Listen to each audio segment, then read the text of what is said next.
Acción, tu revista mensual de cine y series, con los mejores estrenos de cine, fichas y reportajes coleccionables, series de televisión, 4 pósters todos los meses. Búscala en tu kiosco. Bueno, Iván, pues allá vamos con el doctor Mabuse, el gran jugador. Mabusa, como he oído por ahí, que se dirá así, yo no digo que no, pero yo solo te voy a decir así esta vez. El doctor Mabusa. Primero de todo, como sabes, Iván, advertencias, acción cine, acción televisión. Este es un vídeo de esta revista. Esta revista es un mensual que se publica en kioscos, que tenéis en los kioscos todos los meses, con un amplio despliegue de carteles. Ahora estamos con el coleccionable del cine musical, de fichas y carteles coleccionables, pero además con un despliegue de información, noticias, entrevistas, opiniones, críticas, estrenos, etcétera. Segundo aviso, esto es un vídeo con spoiler, así que si alguien no ha visto el doctor Mabusa, pues se puede ahorrar el vídeo y verlo después, cuando haya visto la película, que por cierto aviso que dura 2 horas y 30, perdón, 2 horas la primera parte, 2 horas y pico. En total, las dos partes, 4 horas 30 minutos es lo que dura la versión completa de la película tal como la concibió su director. Así que está dividida en 2 partes y varios actos. Y si alguien no la ha visto, pues que se la ahorre, porque aquí voy a hacer spoiler, voy a hacer destripamiento sistemático de muchas cosas en la película, porque asumo que Iván, y más a estas alturas, ya la tiene más que vista. Y si os gusta le podéis dar a like y seguirnos en el canal de la revista en YouTube. Suscribiros al canal y demás. Dicho lo cual, vamos a hablar de esta película, el doctor Mabuse, así en plan castizo, para que nos entendamos todos. Una obra maestra de Fritz Lang, una obra maestra del cine silente, del cine mudo, del cine de la etapa muda, una obra maestra en general, en la cual además el director traza un dibujo perfecto de lo que van a ser los códigos del cine de intriga, del cine policíaco, del cine negro, tanto en la que supone puesta en escena, como montaje, como presentación de personajes, ritmo, uso de la luz, en fin, en general, todo lo que es el trabajo, por ejemplo, con decorados, donde Fritz Lang era un maestro, en la composición era un maestro, y este señor es un maestro de todos los que van a venir después a hacer cine de intriga, cine de suspense, cine de suspense y cine policíaco y cine negro. Lo cual incluye en algunos casos pues cine de espionaje y demás. Por eso esta película es fundamental, por eso esta película es capital. A mí me parece muy bien que la hayas pedido, Iván, y te agradezco la paciencia que has tenido. He tenido un pequeño atasco por motivos personales que no me da cuenta contar aquí, de videocríticas a la carta, y espero que se reactiven a partir de ahora, pero sí que quiero nuevamente agradeceros la paciencia a todos y a ti sobre todo, Iván, y a los demás que estáis esperando, pues que deciros que ahí ya solo quedan como 26 por mi lista. Tengo aquí la lista de videocríticas a la carta, me quedan 26, a partir de hoy cuando acabe esta me quedan 25 y espero poder reactivar esto ahora que he salido de ese paréntesis de temática personal que os comentaba. Y además me ha costado reengancharme por un motivo que lo confieso públicamente, y es que tengo dificultades para aparcar en mi agenda laboral y profesional y personal y privada y sentimental, emocional, bla bla bla bla, 4 horas y 30 minutos de metraje, que nos estamos quejando de los metrajes que traen este año, de las películas, que sí son muy largas y demás, y la realidad es que el amigo Fritz Lang ya se quedó tremendamente a gusto con esta película en 2 partes, para que veáis que tampoco se ha pensado nada nuevo hace 3 días, esto de dividir las películas en 2 y de hacerlas, digamos, encadenar como una película completa posteriormente, o sea, no posteriormente, sino en su conjunto, pues me parece que es algo que ya había hecho el señor Frisland, como muchas otras cosas, porque a Frisland hay que reconocerle, ante todo, su capacidad para ser un iniciador, para ser un pionero, para ser un maestro de muchas de las técnicas, estrategias de todo tipo, incluidas comerciales y promocionales, que ha explorado el cine posteriormente y que ha explotado el cine posteriormente. Se le reconoce como uno de las influencias en Alfred Hitchcock, por ejemplo, y sin duda ha sido una influencia en todo tipo de géneros, porque Frisland tocó todo tipo de géneros a lo largo de su carrera. Esta película guarda perfecta coherencia con la filmografía del director, pero sobre todo tiene unos elementos que creo que es interesante destacar. ¿Qué está haciendo Frisland en esta película? Pues en esta película está formulando lenguaje, en esta película está estableciendo lenguaje cinematográfico y cómo utilizarlo. Y muchas de las cosas que él hace se están utilizando todavía hoy en multitud de producciones, tanto de cine como de televisión. Pero Frisland es un pionero de ese lenguaje. Frisland está descubriendo esas posibilidades de ese lenguaje. Y eso es lo que le otorga un valor, digamos, un valor añadido a esta película, que por otra parte se trata de una película del año 1922.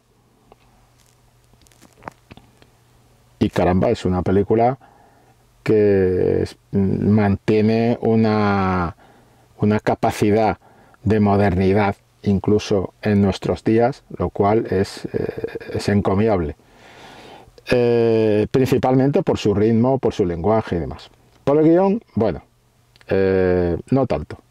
Es mejor guión el guión del Testamento del Dr. Mabuse, que es su secuela, es mejor guión que este.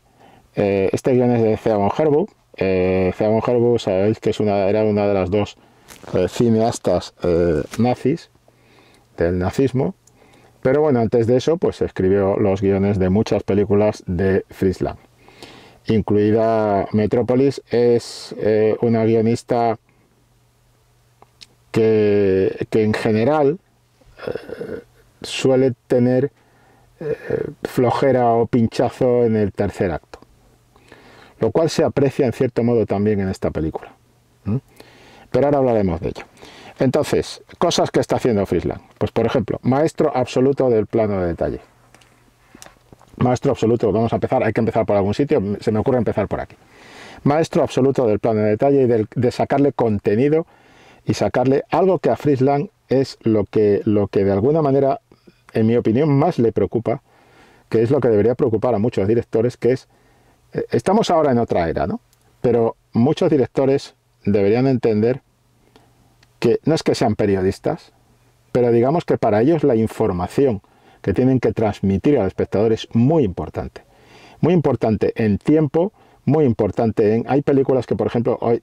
A ver, he dicho que esta película dura 4 horas y 30 minutos, en su totalidad, primera y segunda parte juntas. Y, sinceramente, se me ha hecho más corta que una película que vi el otro día, y voy a decir qué título es, Hellraiser, el remake de Hellraiser, que dura 2 horas, o sea, dura menos de la mitad que esta, y se hace eterna. Y se hace eterna porque carece de ritmo. Y se hace eterna porque alarga innecesariamente. Y se hace eterna porque no tiene nada que contar. Y lo que cuenta, lo cuenta plano. Lo cuenta bidimensional. Y después se entrega a un ejercicio de esteticismo que no procede. Que no procede. Porque lo que no tiene es ningún tipo de... no ya de contenido, sino de capacidad de distraer, capacidad de entretener. Palideciendo frente a los originales, frente al primer Hellraiser, ¿no? ¿Qué quiero decir con esto? Pues lo que quiero decir con esto es que hoy en día hay muchas películas que se están yendo a las 2 horas absolutamente de una manera innecesaria. Y eso no le ocurre a Frisland ni aquí, ni en el Doctor Mabuse, ni en Los Nibelungos, ni en Metrópolis, ni en ninguna de sus películas. ¿Por qué? Porque no solo maneja muy bien cómo darnos la información, sino que es un pleno maestro de los recursos con los cuales nos transmite esa información. Y estamos hablando de una película de cine mudo, una película que no tiene diálogos, una película cuyos diálogos están presentes en los intertítulos. Y estamos hablando de una película que se te podría hacer, si se quiere, quizá más lenta, porque no tiene esos diálogos y porque en mitad de la imagen te la cortan y te ponen un intertítulo. Y hay que ponerse a leer el intertítulo. Bien, pues a pesar de todo eso, Fritz Lang, maestro del ritmo absoluto, Fritz Lang consigue mantener el ritmo, consigue mantener la tensión y consigue en la primera parte sobre todo, porque hay que decir que son, yo considero, Iván, que hay dos partes, las dos partes de la película. La primera está volcada hacia la función, digamos, de espectáculo, y ahí va a adquirir el montaje. En toda la película es importante el montaje, pero ahí va a adquirir el montaje aún mayor protagonismo. Y en la segunda parte se inclina más hacia la intriga, hacia el suspense propiamente dicho, hacia el entramado, digamos, no es que no haya acción, hay acción. De hecho hay un tiroteo final, prácticamente una batalla final y demás. Hay acción, pero tiene menos acción de alguna manera que la primera, pienso yo, y tiene menos acción no porque cuente con menos secuencias de acción, sino porque de alguna manera tiene muchas más secuencias de cara a cara, muchas más secuencias de enfrentamientos de personajes, y le pasa un poco lo que le pasa, esto me ha recordado mucho viendo la película, lo que le pasa a Kill Bill 1 y Kill Bill 2. Kill Bill 1 es una película más de acción, más es la entrada en el mundo que nos están contando, igual que pasa en el mundo de Mabuse.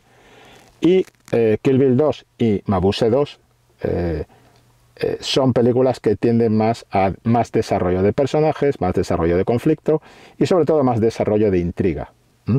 Eso puede hacer que pensemos que nos gusta menos que la primera, que opinemos que nos gusta menos la segunda que la primera y todo esto. Sobre todo el arranque de la segunda, en este caso de Mabuse, pensando en cómo acaba la primera y en cómo se mueve la primera, pues nos puede costar un poco el arranque, pero en cuanto que le coges, digamos, ese arranque, sobre todo si si ves la película las dos partes juntas, esto no se produce, es decir, porque lo que tienes es una continuidad, allá pone segunda parte y fuera, y arrancas otra vez con la historia sin ningún tipo de problema, hay mayor continuidad. Pero caso de que las dividieras en dos, caso de que el visionado lo dividieras en dos películas, en dos sesiones, perdón, quizás se te podría hacer un poco la impresión, se te podría producir la impresión de que la segunda como que te gusta menos que la primera y tal, algo que se produce también en Kill Bill. Sin embargo, yo no voy a decir que una es mejor que la otra porque no me parece justo, porque en definitiva todo forma parte de la misma película, pero sí creo que la segunda es una propuesta de mayor madurez. Ligeramente más madura que la primera. En lo visual las dos son espectaculares, pero la primera, Fritz Lang, te entretiene, te engancha con ese anzuelo de un montaje trepidante y va como un tiro la película. La primera parte va lanzada y dura 2 horas y pico. Y uno de sus claves es el lenguaje que utiliza, ese lenguaje visual, que por otra parte lo que está haciendo este lenguaje visual es presentar la herencia, presentar su propia versión de una herencia que ha recibido de 3 fuentes principales que voy a citar. La primera es, sin duda, David Ward Griffith, el montaje de Griffith, las estas en paralelo, las secuencias en paralelo, pero sobre todo el lenguaje de Griffith. El iris lo está utilizando constantemente Fritz Lang, está trabajando también mucho con esos juegos, pero perfeccionándolo. Fritz Lang lo perfecciona a Griffith, Griffith puso la semilla y Fritz Lang recoge ese campo de proposiciones audiovisuales absolutamente espectacular. Y con una madurez y una brillantez y un hacer avanzar el lenguaje absolutamente arrollador en el Dr. Mabuse. Y por supuesto también lo hará en sus posteriores películas. Entonces, primero David Griffith, como gran acuñador del lenguaje cinematográfico, por decirlo así. Después tenemos, claramente hay una herencia del serial, de la fórmula del serial, y concretamente pues creo que hay un personaje que hay dos seriales de Louis Feuillade en Francia para la empresa Gaumont, 2 seriales que yo creo que marcan un poco el camino a Fritz Lang, Fantomas, pero antes de fantomas los vampiros. Creo que los vampiros y fantomas, y en general el concepto de serial, es un concepto esencial. Y en lo literario, yo creo que hay una referencia obvia, que es Arsenio Lupin, el personaje de Arsenio Lupin, y otro personaje esencial, para mí, el personaje de Wenck, del fiscal, que hace la función, por decirlo así, de alguna manera, yo diría, hombre, hay un protagonismo de víctimas. Aquí es curioso, en el protagonismo, Iván, podemos hablar de tres tipos de protagonismo muy curiosos, lo cual ya te está diciendo que Fritz Lang te está haciendo una propuesta interesante, porque no coge y dice lo previsible, lo tópico, lo habitual, no. Fritz Lang hace una cosa muy curiosa con el protagonismo. Para empezar, el protagonista de la película indudablemente es el Dr. Mabuse. Ocurre que el Dr. Mabuse es un archivillano, ya decimos un supervillano, porque en ese momento los super no están. Es un archivillano, es un villano absolutamente arrollador, que para algunos autores estaba anticipando, según su particular interpretación, temas del nazismo, temas de tal. Cierto es que hay un punto de un cierto poder de anticipación, de saber leer, que eso lo hace muy bien la película, de saber leer la sociedad alemana de la época, porque de hecho la película lo que te pinta es un retrato de la decadencia de República de Weimar y demás, de la decadencia en la República de Weimar, y ahí tenemos las secuencias de la bolsa al principio, ahí tenemos las secuencias de la ruina y de los arruinados, que están constantemente la referencia a las ruinas que va generando el Dr. Mabuse en los personajes y demás, y ahí tenemos esa curiosamente en un retrato del cual están prácticamente eliminadas las clases más bajas, la clase trabajadora, salvo para hacer de figurantes, de respaldo, de acólitos accidentales del Dr. Mabuse. Entonces hay ese subtexto que se le ha querido ver, ese subtexto de reflexión sobre el sociopolítico, sobre la sociedad de su época, que yo creo que se podría definir perfectamente como esa sociedad decadente. Y creo que hay un personaje que es la condesa, cuando la condesa dice algo así como tenemos la sangre cansada, cuando le pregunta el fiscal, bueno, ¿y usted por qué viene a las partidas? ¿Por qué se mueve usted en un mundo de tahures, de delincuentes, en esas partidas de naipes, en ese submundo en el que se mueve usted, si usted no juega? Y ella le explica un poco que es que le falta estímulo, que un poco definiendo, casi se podría decir que la condesa es como una especie de metáfora de la Alemania de la época, de una Alemania acomodada, de una Alemania decadente, de una Alemania que se siente derrotada después de la Primera Guerra Mundial y que se siente como en un laberinto del que no se sabe muy bien cómo salir. Creo que todo eso está en la película, forma parte de la película, es el subtexto sociopolítico de la película, muy evidente y muy claro, con el tema de los billetes, la falsificación de billetes, ese plano final de Mabuse, del que fuera poderoso, pues moviendo billetes, cogiendo billetes que no valen para nada, que son billetes de juguete, evoca inevitablemente pues esos billetes de una moneda devaluada con los que los niños juegan en las calles de Berlín, por ejemplo, ¿no? En Weimar, en la República de Weimar. Entonces, todo esto está ahí, ¿no? Pero cuando hablaba, volviendo al protagonismo, tenemos a un archivillano que más allá de su... Por ejemplo, también se hace una reflexión sobre el tema de ese método para influir en las masas.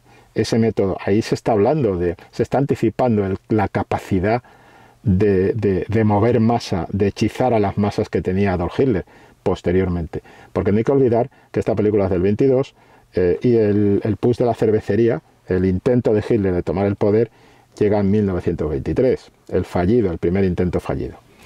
Entonces, que después ya le meten en la cárcel y demás. Pero lo que quiero decir con esto es que esos factores están ahí. En la República de Weimar estamos con un Dr. Mabuse que está anticipando cosas que van a pasar después.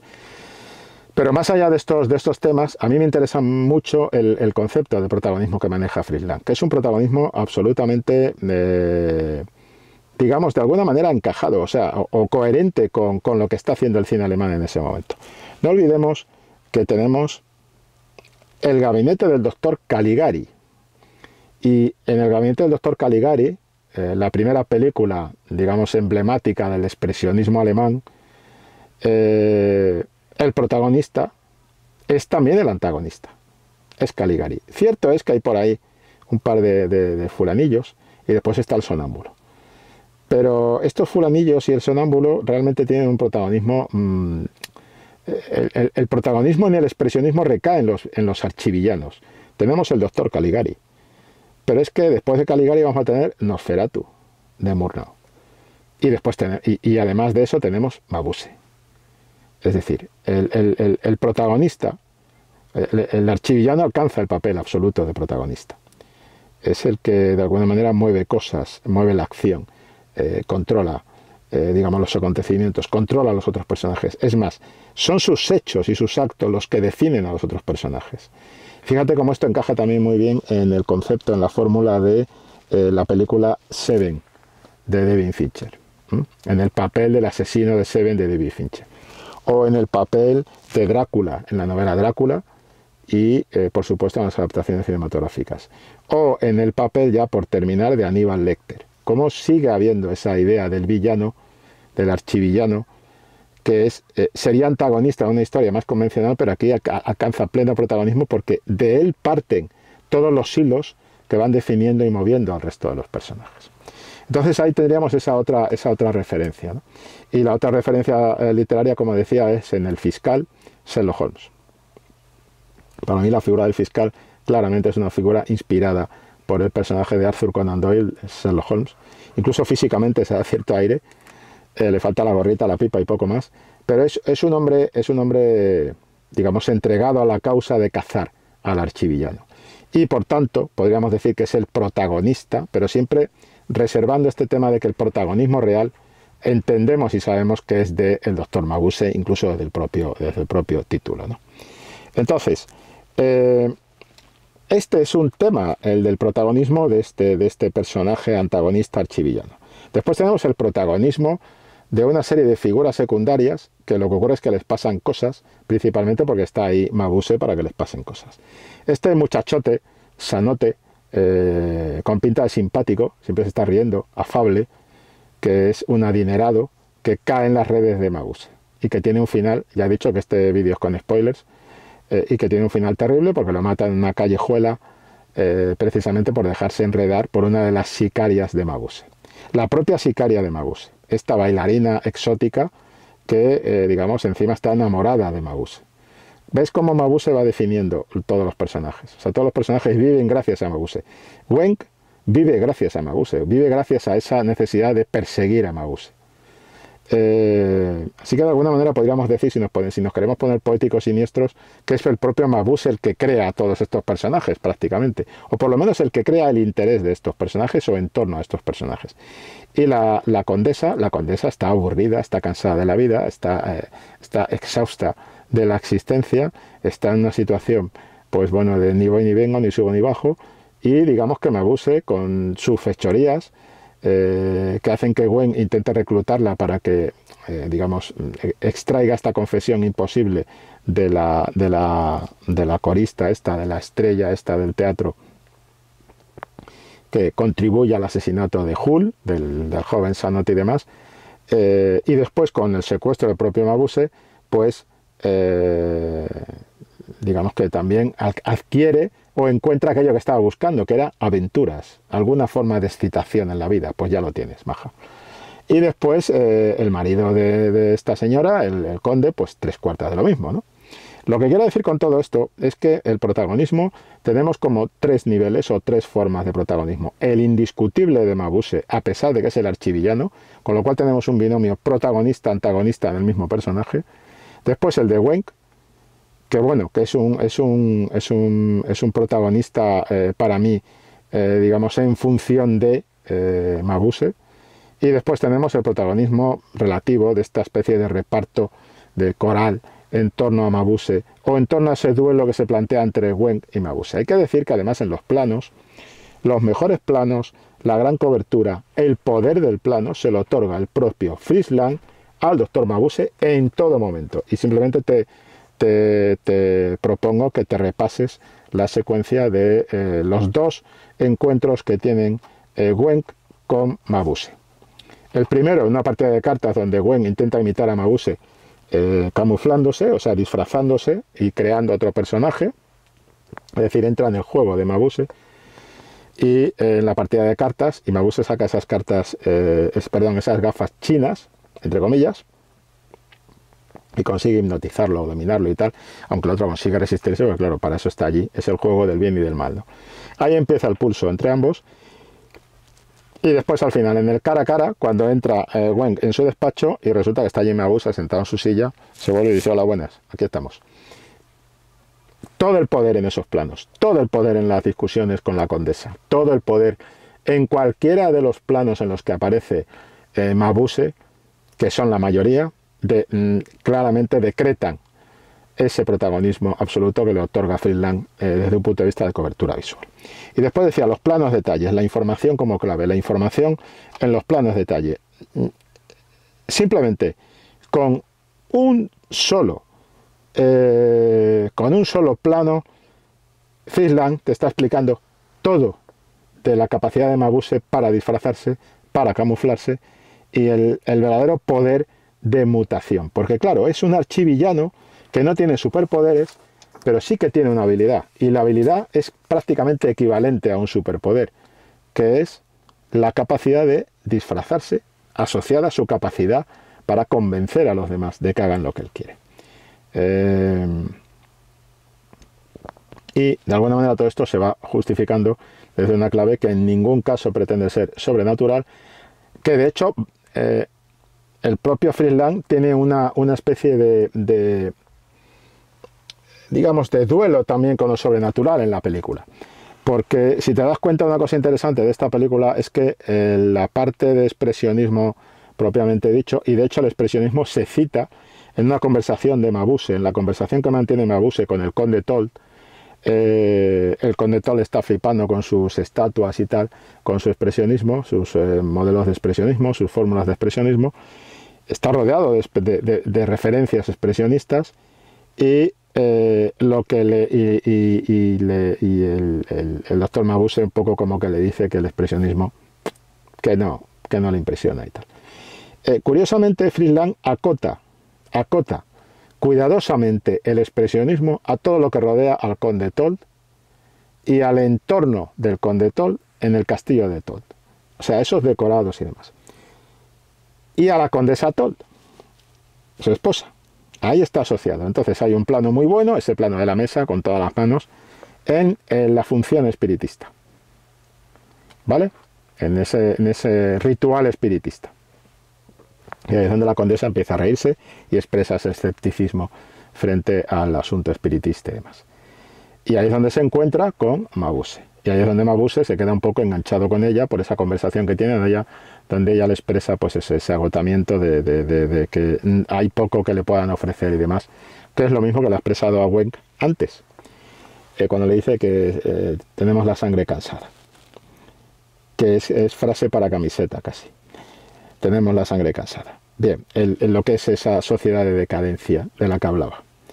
Entonces, Friedland lo que hace es acotar este expresionismo en torno a los personajes Told, a la pareja Told, y la función espiritista está la condesa, y el otro momento que para mí es mi momento favorito. No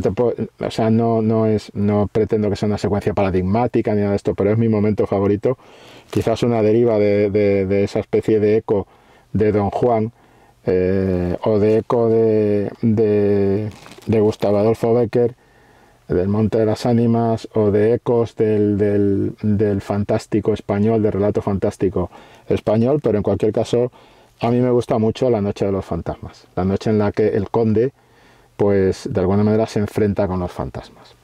Que además creo que hay un problema en la película, en ese sentido.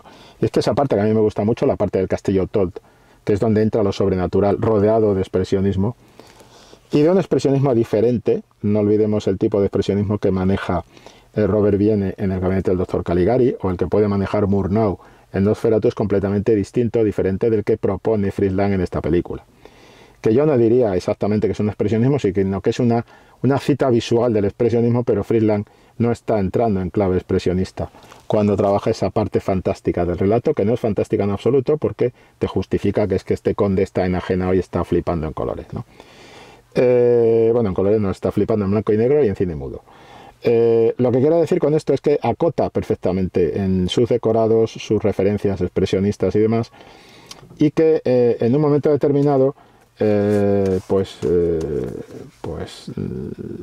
problema que tiene la película es que después, al final, en el desenlace, se produce lo que yo no he tenido más remedio que calificar como, porque es lo que he sentido cuando lo veía esta última vez para hacer esta videocrítica, es el despojo, el despojamiento, perdón, del personaje del Dr. Mabuse. Cuando al final la película y el propio Frisland se repite volviendo a invocar los fantasmas para mostrar la caída definitiva en clave de venganza, en clave de ajuste de cuentas, en clave de el peso de la culpa, los fantasmas que se le ofrecen, que se le aparecen a Mabuse y le llevan un poco a perder un poco el norte. Creo que eso no encaja con Mabuse, creo que eso es uno de los problemas que tiene, es un problema de guión, porque visualmente está muy bien resuelto.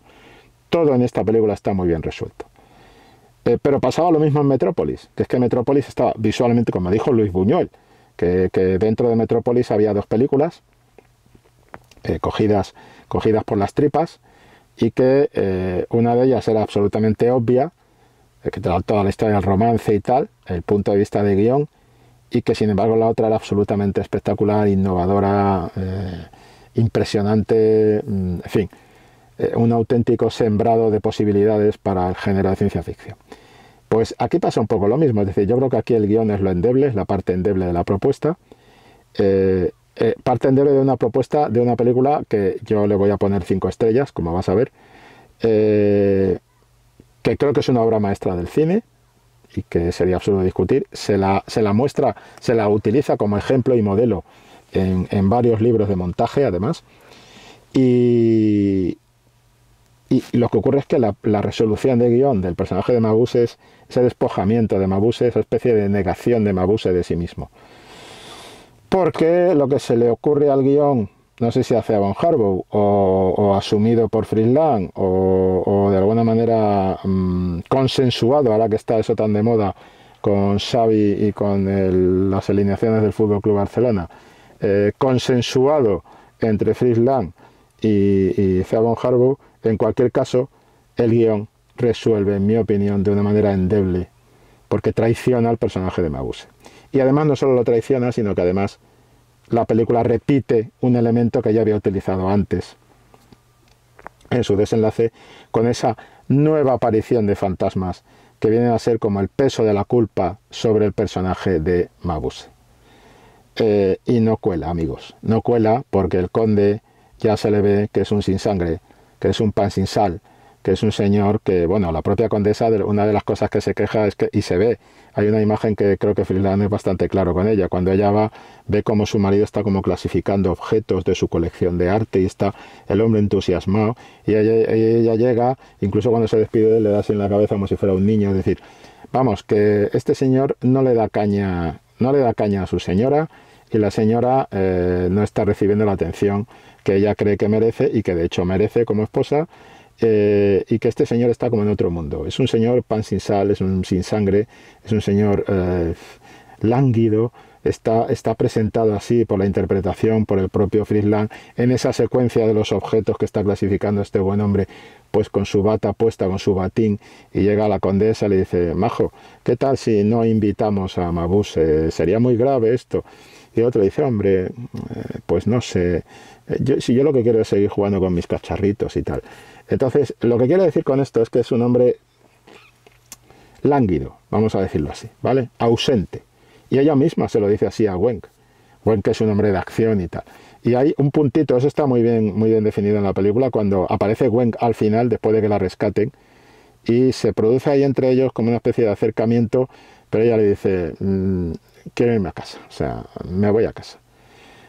Y se queda ahí la cosa, pero como que ahí hay rollito, cuidado. Tensión sexual no resuelta entre el amigo Wenk, el fiscal, y la señora condesa. Pero más allá de eso, lo que le dice ya Wenk al principio es un poco eso, que está agotada, está aburrida de todo, pero en parte porque en su casa tampoco tiene ningún tipo de incentivos. Que este señor no tiene incentivos y tal. Frente a eso se encuentra con lo contrario es Mabuse, que Mabuse es el poder, Mabuse es de alguna manera el personaje arrollador, el personaje que lo quiere todo y el personaje que la quiere a ella como casi como una especie de propiedad privada exclusiva y demás, un abusador de libro. Pero, lo que no me puede decir a mí la película es que al final resulta que Mabuse es como el lánguido este del conde, porque no tiene nada que ver un personaje con otro. Sin embargo, al utilizar los fantasmas y al utilizar el recurso de repente Mabuse, ¿qué pasa? ¿Que Mabuse se siente responsable de lo que hace? ¿Que Mabuse tiene el peso de la culpa sobre sus espaldas? Pero, por favor, a otro perro con ese hueso, no cuela.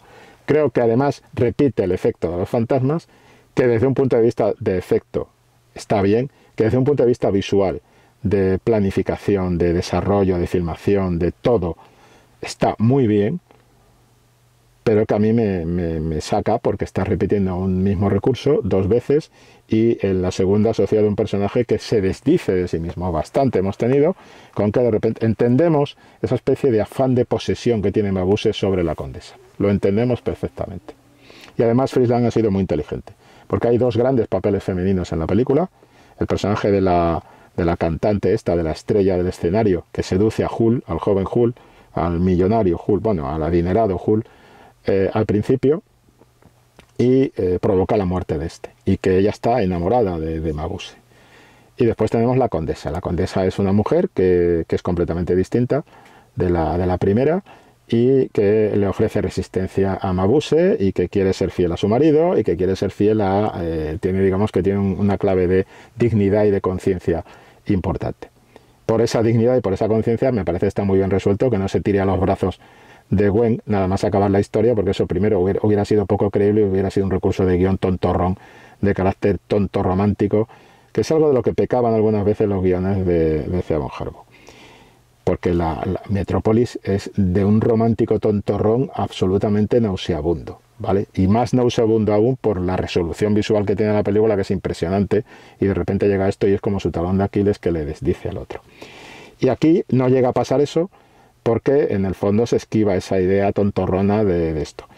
Pero lo que sí me parece ya que ya aceptamos que Mabuse en su manera de ver la vida y el mundo, que es la manera de abusar sistemáticamente y de manipular a todo el mundo, ve una mujer que se le opone y automáticamente lo que desea es someterla. Bien, por ese camino bien, pero que al final tenga un peso de la culpa, se le parezcan los fantasmas de toda la gente a la que le ha hecho la puñeta, pues discúlpeme usted, amigo, pero no lo compro, ¿no? Entonces, bueno, pero para mí la secuencia de los primeros fantasmas que aparecen, de los fantasmas que se le aparecen al conde, me parece bastante interesante de cómo está resuelta visualmente y demás. Y después en resolución visual, pues vamos a hacer un rápido paseo por algunas. Primero el tema de los planos de detalle. Voy a hacer una de estas cosas que me da miedo hacer por si me cargo el invento, pero que me parece que también es interesante. Bueno, lo que decimos, los planos de detalle, la gran información que te aportan los planos de detalle, como toda la película está repleta de planos de detalle, que le aportan al espectador una visión, digamos, especial, más cercana de lo que está ocurriendo en pantalla. Después el tema de cómo con muy poco, con decorados muy estrechos, muy cortos, muy breves, te marca todo un mundo, te dibuja y te diseña todo un mundo. Como he dicho, ojo a las clases sociales que aparecen y cómo aparecen. Esta es una de las sicarias de Mabuse y es un poco lo que es la manera en la que refleja la ciudad, y este es el propio Mabuse pues interpretando, infiltrándose en ese mundo de los otros planos de detalle, como ves. Después la bolsa, que es lo que decía Iván, el tema de la bolsa, cómo te recrea de repente un director que es capaz de pasarte de esto a esto, a esto, a esto. Este tío es un maestro, porque este tío lo domina todo. Este tío lo domina todo. Una escena absolutamente espectacular desde un punto de vista visual. Mucho más hay de esto en la primera parte que en la segunda. Pero bueno, con todas estas resoluciones del hotel, es muy curioso comparar, por ejemplo, esta película, el hotel de esta película, el Hotel Excelsior, donde transcurre buena parte de la primera parte de la película. Es un poco un epicentro de acontecimientos de la película, el Hotel Excelsior. Comparar este hotel con cómo recrea el Hotel Murnau en el último. el tema de lo que es la bolsa, cómo te maneja la bolsa, la idea de los especuladores, ese Mabuse especulador, y cómo aquí hay un tema, que es el tema del tipo que va escribiendo, cómo va bajando las acciones, el precio de las acciones, y este va comprando todas, porque él mismo está manipulando el mercado. Está manipulando la bolsa. Y entonces, como hay una especie de termómetro de intriga desde los planos en que este tipo está escribiendo ahí en la pizarra, la bajada del valor de las acciones, que a mí me recuerda mucho esa especie de termómetro de la gran máquina que vemos en Metrópolis, donde te marca cómo va llegando al límite y va a estallar todo. Pues esto es algo parecido. Aquí tenemos ese tema. ¿Cómo recrea ese tema de decadencia? Con este fundido, con el rostro de Mabuse disfrazado del especulador. El Mabuse especulador, el Mabuse que manipula el mercado, el Mabuse que puede llevar a Alemania, al país, a una debacle financiera absoluta, y que de hecho están en ese momento en una época en Weimar, pues donde se producen este tipo de acontecimientos, ¿no? El tema de los decorados, de los elementos de decorado, este es el baile de la primera mujer de la que hablábamos sobre el escenario, y cómo esos decorados, digamos que están acompañando continuamente a la historia, y como lo que decía del peso de los planos de Mabuse. El peso de los planos de Mabuse en planos como este, el peso de los planos de Mabuse absolutamente infiltrado en todas partes, dominándolo todo, y este tema de algo que va a utilizar mucho después, vamos a apreciar mucho, por lo menos yo lo aprecio mucho en sus películas de cine negro en Estados Unidos, es cómo trabajaba con el espacio Fritz Lang.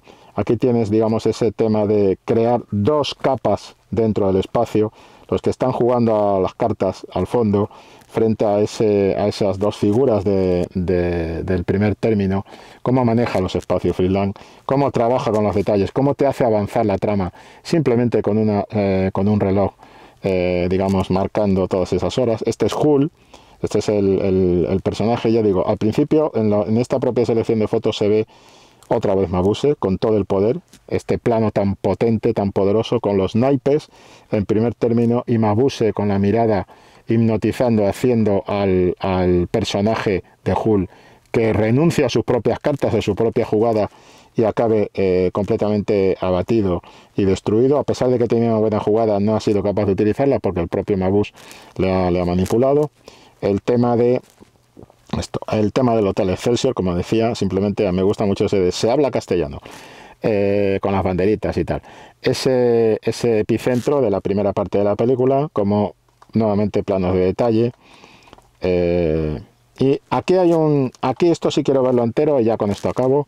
Simplemente cómo te define perfectamente lo que ocurre con la pareja Hull. Ya decíamos que había como una especie de protagonismo derivado de Mabuse en estos personajes en la primera parte. Este es el personaje de la mujer, esta estrella de los escenarios, que es utilizada por Mabuse como anzuelo para llevar la ruina al mundo de Hull. Y este es su encuentro con Hull. ¿Cómo se va a desarrollar? Visualmente. Ella escucha la conversación que tiene Hull con un hombre que ha sido también utilizado, su apellido, como anzuelo para enredarle dentro de la trama. Y ahí tenemos a Hull saliendo del y aquí la tenemos a ella, simplemente, de una manera muy sencilla, como Fritz Lang te marca toda la historia de estos dos personajes, y como él, que estaba pensando en ir a pedirle cuentas a Mabuse por otro camino, no sabe qué es Mabuse, pero y seguir la pista del hombre que la ha estafado, pues se olvida del hombre, se va detrás de la fémina, y como ella, con ese pañuelo en el suelo, le lanza, digamos, el cebo, y la capacidad que tiene Fritz Lang para que todo esto es pura acción. Todo esto lo vamos a encontrar después en Alfred Hitchcock, en muchas películas de Alfred Hitchcock. La propia idea de la acción metida dentro de la intriga, del suspense. Cómo mete la acción y te lleva al tema del romance. Y en el romance, a partir de ahí, como decíamos, iris sobre ellos, cerramos ahí, y simplemente esto. Otra vez el plano de detalle, de noviembre 9 al 27 de noviembre, esta relación ya está establecida, y aquí es donde va a entrar el amigo Von Benck, que es el fiscal y que es el seguidor, el perseguidor de Mabuse durante toda la película, incluso antes de que sepa, hablando de ese hombre desconocido. Aquí tenemos la presentación de Von Benck y cómo ellos dos quedan encuadrados, cómo se produce una especie de relevo de protagonismo del supuesto protagonismo de Hull, que es un personaje que es este de aquí, el joven adinerado. Es un personaje que como digo, sabemos, tú sabes, Iván, que muere en la primera parte. Y no es un personaje que parece el protagonista, pero que no lo es. Porque el verdadero, digamos, héroe de la historia es el amigo Wenck, Von Wenck, o Von Benck. En cualquier caso, ahí los tienes perfectamente encuadrados, lo que decíamos de cómo sabe utilizar el espacio Fritz Lang y cómo se produce el relevo de protagonismo a Wenck, que lo va a tener el resto del tiempo. Ojo a las fotos. Los tres personajes quedan marcados. Bueno, la idea de la sombra de Mabuse abatida sobre la protagonista, esa sombra ominosa. Ahí tenemos esa especie de pincelada expresionista, pero siempre con un tono material que le da Fritz Lang a sus películas. Y aquí tenemos un plano que me gusta mucho también, porque en la mitad izquierda del plano tienes perfectamente montado el triángulo clave que va a marcar toda la primera parte de la película, que es Von Benck avisando Hull, que en el fondo pasa un poquito del amigo de Von Benck, porque dice, mira, tío, a mí me gusta mucho esta mujer, todos estos son fotos de esta mujer fatal, aquí está Fritz Lang anticipando esa clave de mujer fatal, y como, digamos, el supuesto héroe, que no lo es, porque ha delegado ya en esa capacidad de persecución, pues va a estar así. Ese triángulo que vemos ahí es el triángulo entre la mujer fatal, el policía, por decirlo así, y la víctima, que va a ser arrastrado. Tal. Y ahí tenemos, curiosamente, los pollos fritos, los peces atrapados en la pecera, que son pescados para ser servidos, la comida, la opulencia, la absoluta opulencia, en una Alemania que está pasando, que nos conduce hasta aquí. En una Alemania que está pasando. Este es el subtexto que decíamos de carácter, si se quiere, sociopolítico dentro de la película, ¿no? Como ves, por todos estos planos que he puesto, pues la riqueza. Aquí te cuentan cómo un tipo que en 1912 era un tipo que vendía juguetes en la calle, en 1913-18 es un tipo que empieza a amontonar ya dinero, y en 1922, quien tiene arte va por todas partes, han traducido aquí, le tenemos convertido en este señor. Este es el que vendía juguetes. Y ya es un opulento del momento. Creo que este subtexto de carácter sociopolítico es clave un poco en lo que estábamos contando, ¿no?, de la película. Cómo tiene ese contenido, cómo tiene ese poder evocador y demás. De la época, para convertirse en testimonio de una época, que es otra cosa que en esta película es fundamental. En fin, yo creo que le he dado un repaso a lo que es la película así a grandes rasgos, porque es una película, insisto, 4 horas 30 es mucha película, pero es una película que yo recomendaría ver a cualquiera, porque a cualquiera que le guste el cine, porque es una de las joyas, de las obras maestras del cine, y sobre todo tú estás viendo esta película y a poco que tengas cine visto, te das cuenta de lo mucho que estaba sembrando Fritz Lang, como digo, en directores posteriores y en obras posteriores de intriga y demás. Y aquí lo dejo, Iván.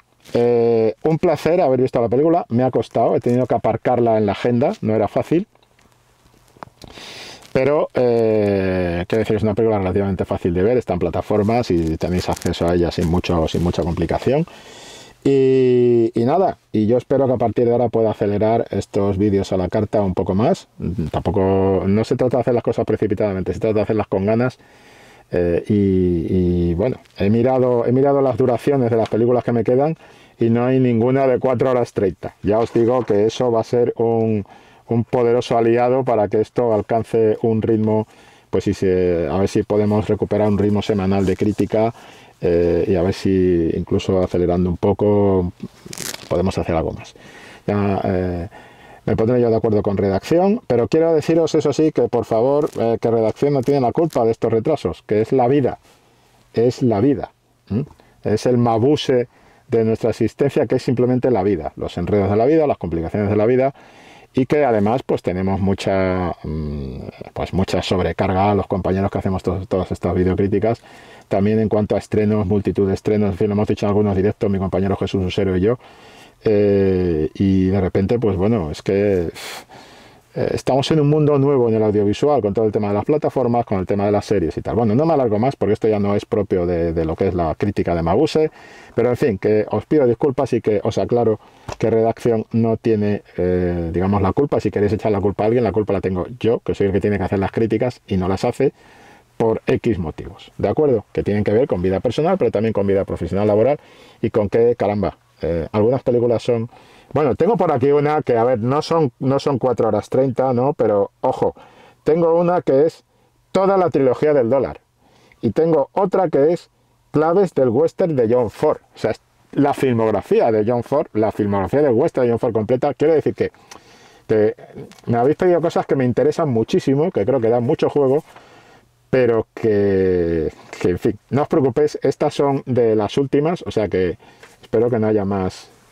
digamos, más retrasos por no saber dónde aparcar una especie de gigantesca limusina de 4 horas 30 como es el Dr. Mabuse, pero en serio, con muy buen ritmo, se ve con mucha facilidad y con muy buen ritmo, porque como digo, aunque Fritz Lang era el gran maestro de los escenarios, el gran maestro de la puesta en escena, el gran maestro de la composición, el gran maestro de utilización de los decorados y de elementos decorados. Hay una secuencia, con esto acabo, pero hay una secuencia, a ver, yo podría tirarme 3 horas más hablando de esta peli, pero hay una secuencia en la cual Fritz Lang, en la segunda parte de la película, en la secuencia en la que está esta especie, nuevamente Mabuse disfrazado, esta especie de dominador de las intenciones populares, manipulador de las masas en el teatro, y genera una especie de efecto de hipnotización colectiva, de hipnotismo colectivo, y empieza a contar una historia y de repente se ve cómo sale una fila de personajes desde el fondo de un escenario teatral y sale hacia afuera y se mezcla con el público del cine.